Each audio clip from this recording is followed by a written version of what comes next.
Alors quand on arrive dans Procreate, on a le choix, bon bah voilà, on arrive dans notre carrousel de, de projet en gros. Donc quand on veut commencer un nouveau projet, on sélectionne le format qu'on veut lui donner, c'est-à-dire soit la taille de l'écran de l'iPad, soit un format carré prédéfini, 4K, A4, bref, etc. Ou sinon on peut aussi choisir de faire son propre format personnalisé, avec différentes options, comme là pour la colorimétrie, RGB pour les écrans et CMJN pour l'impression. Ensuite, on a la possibilité d'enregistrer les écrans. Donc ça se fait plus ou moins automatiquement, ça dépend si on l'a activé à la base. Donc on peut gérer la résolution qu'on veut en sortie. Ici, on va se mettre en 2K. Ce qu'on veut voilà, en sortie, la compression. Et ensuite, les propriétés du canevas, donc s'il y a un arrière-plan, quelle couleur il y sera, et si on veut le cacher directement ou pas. Donc nous, on va le garder ici. On va créer un nouveau document. Donc Procreate, c'est très optimisé pour l'iPad, c'est d'ailleurs le seul logiciel sur lequel c'est le seul produit sur lequel il est avec l'iPhone. Donc Procreate, on a toutes les fonctions de gestion sur la gauche. Donc ici, on va avoir les paramètres du Canva en premier. On va pouvoir insérer un nouveau fichier, insérer une nouvelle photo, prendre une photo aussi depuis l'application, insérer du texte, couper, copier, coller. Voilà, ça, je vous montrerai aussi après pour... Il y a des raccourcis gestuels. On peut partager aussi sous différents formats, que ce soit en photo ou en vidéo, soit euh, soit par un calque, soit par l'image directement. On peut aussi gérer ici le timelapse, donc est-ce qu'on veut qu'il nous enregistre en train de travailler ou pas, et puis pour exporter ensuite la vidéo qu'on veut. Et après, voilà les réglages d'interface, si on veut blanc, si on veut modifier si on est droitier ou gaucher, si on veut que notre pencil soit détecté avec un cercle pour voir où on est. Enfin bref, tout ça, donc ça vous pourrez regarder. Et puis ensuite, bah, toutes des aides voilà, basiques sur ce logiciel, quoi. Ensuite, on a tout plein d'ajustements, donc ça s'applique sur les... euh, ça va s'appliquer sur les calques, donc on peut gérer l'opacité d'un calque, on peut gérer aussi si on veut le flouter, de quelle manière on veut le flouter, bref, tous les réglages qu'on peut avoir en image, quoi. On a l'outil de sélection aussi, donc soit on sélectionne automatiquement un objet qui va être dans l'image, donc là le logiciel va détecter automatiquement, soit on va dessiner le tracé en fait qu'on veut sélectionner, soit on peut dessiner aussi un rectangle de la même manière, ou alors en forme d'ellipse. Voilà. Et ensuite, on a la possibilité de gérer l'image. Par exemple, si je viens dessiner comme ça, je peux déplacer mon dessin directement comme je le veux. Donc grâce à ça, on peut redimensionner notre calque. Donc par exemple, là, j'ai fait une forme quelconque, on s'en fout.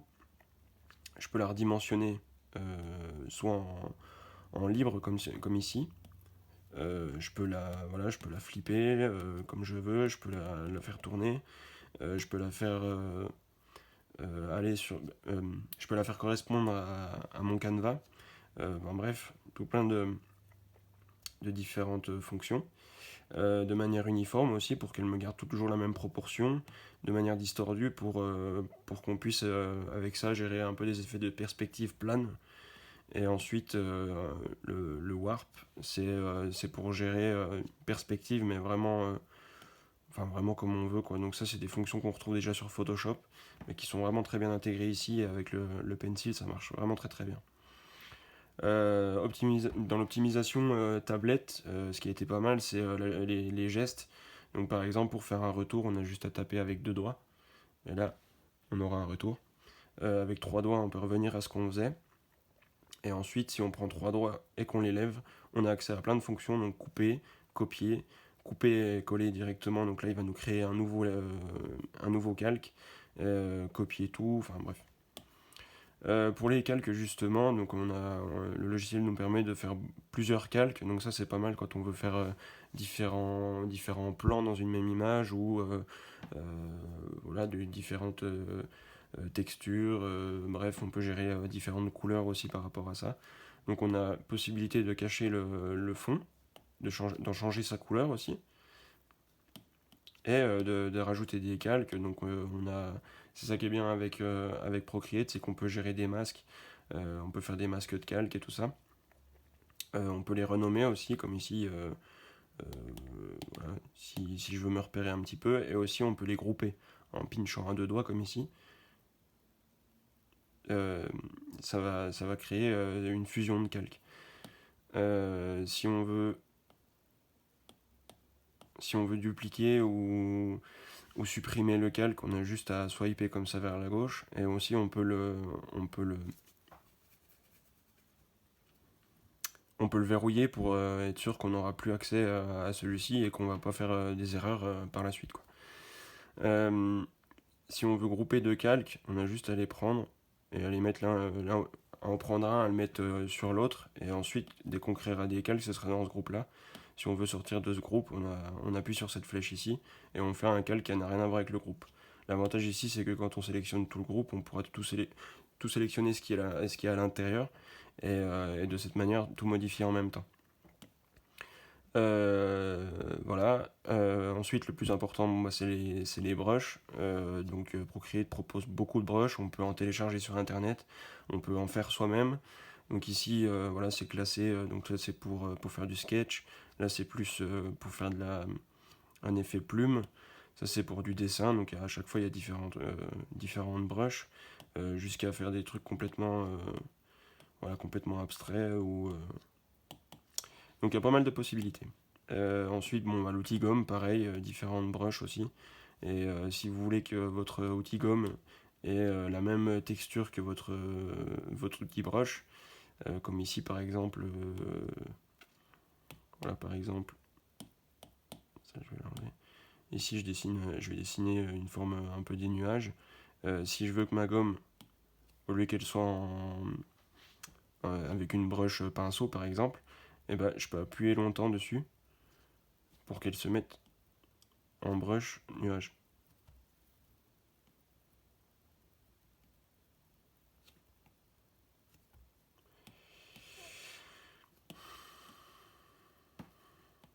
Voilà. Donc là, en gros, quand j'appuie longtemps, je peux me mettre en brush nuage. Et pareil, voilà, si je me mets en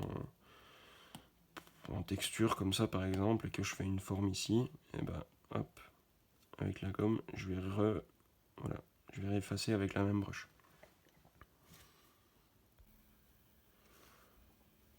Voilà, donc on se retrouve sur l'iPad pour voir comment ça se passe en vrai lorsqu'on travaille dessus. Donc on va commencer avec un dessin voilà, tranquille, pour voir juste les fonctions basiques qu'on peut utiliser quand on travaille dessus. Donc on va attaquer avec une brush style crayon à papier. Donc voilà.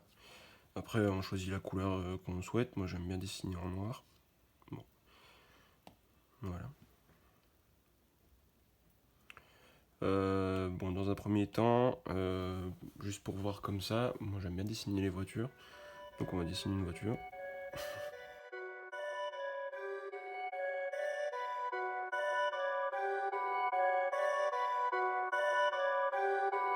Perfect.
Voilà.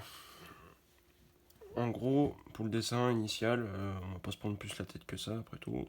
C'est pour montrer l'idée. Donc il y en a qui aiment bien repasser en général avec une pointe un peu plus nette que le crayon. Mais moi j'aime bien l'effet crayon, même avec une colo. Mais dans le doute, si vous voulez le faire, prenez une brush, faites un nouveau layer. Vous pouvez gérer l'opacité de votre ancien calque pour pouvoir repasser dessus en appuyant sur le petit bouton N comme ça. Donc à ce moment-là, en gros, c'est plus facile euh, de voir où est-ce qu'on passe. Et du coup, de repasser pour faire des traits voilà, bien droit, bien propre, bien lisse. Pareil, n'oubliez pas, bon, je l'ai pas dit juste avant là, pour le sketch parce que je suis allé un peu vite, mais lorsque vous voulez faire une courbe et que vous voulez qu'elle soit parfaite, il vous suffit d'arrêter, enfin au moment où vous voulez arrêter votre trait, plutôt que de lever le crayon directement, de le laisser en place, et là il va y avoir une petite animation qui va apparaître. Par exemple, si vous voulez faire une droite et puis qu'elle n'est pas super droite comme ici, si hop, voilà, j'arrête le crayon, hop, ça me fait une droite. Après, si je veux la modifier, par exemple, ici on peut modifier la ligne, et hop, je peux gérer voilà, la longueur, l'orientation et tout ça. De même, si je fais une courbe comme ça, hop, je maintiens appuyé. Et si je veux la modifier, hop, pareil, j'appuie sur le bouton au-dessus. Et là, je viens modifier avec les points. Ça marche aussi avec les cercles. Donc là, je peux faire un ovale comme ici. Hop, et là, ça va me faire un ovale parfait. Si je veux faire un cercle parfait directement, voilà, je laisse appuyer comme ça. Et là, je viens toucher juste à côté avec mon doigt. Et voilà, ça va me faire un cercle nickel que je peux modifier comme je veux. Voilà. Donc ça, c'est les petits tips pour faire des courbes bien propres, bien nettes. Après, vous pouvez aussi modifier dans la broche la streamline qui va permettre d'avoir une courbe plus ou moins régulière quand vous le faites, quoi. Alors, on voit qu'il y a une aide un peu sur la courbe. Bon, ça peut aider aussi, quoi. Mais moi, là, je vais pas le faire. On va directement passer à la colo pour vous montrer la gestion des calques. Voilà. Donc en gros la colo, moi je fais toujours le calque en dessous du premier. Comme ça lorsqu'on va... je sais pas en quelle couleur je pourrais la faire. Ouais, en rouge c'est bien. Voilà. Moi ce que j'aime bien, c'est les effets un peu aquarelle. Voilà, puis on est parti. Bon, pour les dessins de voiture en général, je fais jamais trop dans le réalisme. J'aime bien donner un peu de style, un peu de mouvement. Comme ça par exemple, avoir une belle base comme ça. Et ensuite créer un autre calque et là venir mettre de la texture et du volume. Donc soit avec la même brush, ça peut se faire, mais sinon avec donc ouais, soit avec la même brush, soit avec un aérosol. Les aérosols, ça a l'avantage de pas être euh, trop direct, on va dire. Donc on peut gérer un peu ce qu'on veut faire. Donc ici, je garde la même couleur et je peux gérer, par exemple, si on attaque par des ombres, un peu sombres. Voilà. Directement ici, on voit qu'il y a des ombres. Je vais lui faire un peu plus grosse. Voilà, parce que le stylet, il gère la pression.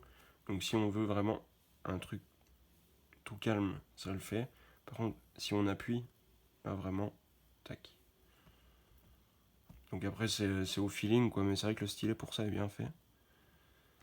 Et puis, bah, si je vois que je dépasse à peine ou que c'est allé à peine trop loin, bah, je peux toujours voilà, reprendre la gomme. Tac. Bon, après, quand c'est du dessin de style comme ici, le truc c'est de pas être parfait, quoi. On s'en fout. À moins que vraiment vous vouliez marquer comme là, par exemple. Marquer un volume. Tac.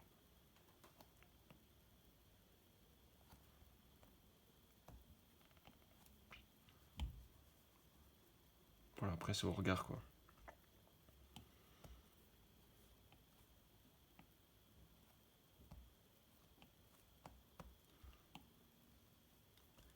Sinon, il y a une autre technique aussi qui marche, c'est de créer une sélection, manuelle, et de choisir la zone dans laquelle on veut peindre. Par exemple, ici. Là, j'aimerais bien qu'il y ait de l'ombre. Voilà. Bah, hop, je peins mon ombre comme ça. Et après, si je veux la rendre un peu plus smooth, hop,